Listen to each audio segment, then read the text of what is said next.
தற்போது ஒரு அண்மை செய்தி. பெண்களின் புகைப்படங்களை அவதூறாக சித்தரிப்பதை சாதாரணமாக குற்றமாக பார்க்க முடியாது என்று உயர்நீதிமன்ற மதுரை கிளை நீதிபதி தெரிவித்துள்ளதை நாம் அண்மை செய்தியாக பார்த்துக் கொண்டிருக்கின்றோம். மார்பிங் புகைப்படம் குறித்து நீதிபதி கண்டனம் தெரிவித்துள்ளார். சமூக வலைதளத்தை பயன்படுத்தும் இளைஞர்கள் இதனால் பெரும் பாதிப்புக்கு உள்ளாவதாகவும் நீதிபதி தெரிவித்துள்ளதை நாம் அண்மை செய்தியாக பார்த்துக் கொண்டிருக்கின்றோம்.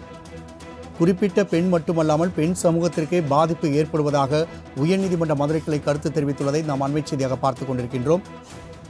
இதனால் பக்கத்து வீட்டு பெண்ணின் புகைப்படத்தை அவதூறாக சித்தரித்த நபருக்கு ஜாமீன் வழங்க மறுப்பு தெரிவிக்கப்பட்டுள்ளது.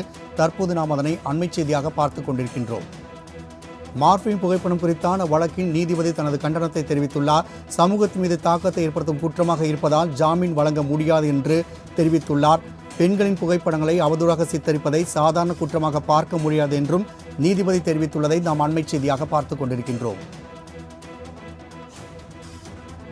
மார்பிங் புகைப்படங்கள் வெளியிடப்படுவதால் சமூக வலைதளத்தை பயன்படுத்தும் இளைஞர்களும் பெரும் பாதிப்புக்கு உள்ளாவதாக நீதிபதி தெரிவித்துள்ளார். மேலும் கூடுதல் விவரங்களை செய்தியாளர் பாலகிருஷ்ணன் வழங்க கேட்கலாம். பாலகிருஷ்ணன், தற்போது இந்த வழக்கு குறித்தான கூடுதல் விவரங்களை பதிவு செய்யலாம்.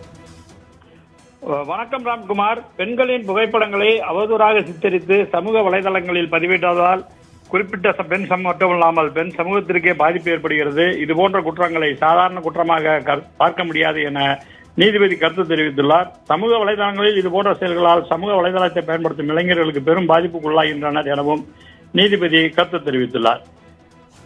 தென்காசியைச் சேர்ந்த காஜா உயர்நீதிமன்ற மதுரை கிளையில் ஜாமீன் கோரி மனுவை தாக்கல் செய்திருந்தார். அதில் தென்காசியைச் சேர்ந்த நபர் ஒருவரின் மனைவியின் புகைப்படத்தை தவறாக சித்தரித்து சமூக வலைதளங்களில் வெளியிட்டது தொடர்பான என் மீது பதியப்பட்ட வழக்கில் சிறையில் இருக்கிறேன். 2 மாதங்களுக்கும் மேலாக சிறையில் இருக்கும் நிலையில் நீதிமன்றம் விதிக்கும் நிபந்தனைகளுக்கு கட்டுப்படுகிறேன். இந்த வழக்கில் எனக்கு ஜாமீன் வழங்கி உத்தரவிட வேண்டும் என கூறியிருந்தார். இந்த வழக்கு நீதிபதி புகழேந்தி முன்பாக விசாரணைக்கு வந்தது. மனுதாரர் தரப்பில் மனுதாரர் ஏற்கனவே 2 மாதங்களுக்கு மேலாக சிறையில் இருக்கிறார். எனவே புகார்தாரருக்கும் அதோடு மனுதாரருக்கும் இடையே முன்விரோதம் உள்ள நிலையில் அதன் காரணமாகவே இவ்வாறு புகார் அளிக்கப்பட்டுள்ளது என தெரிவிக்கப்பட்டது.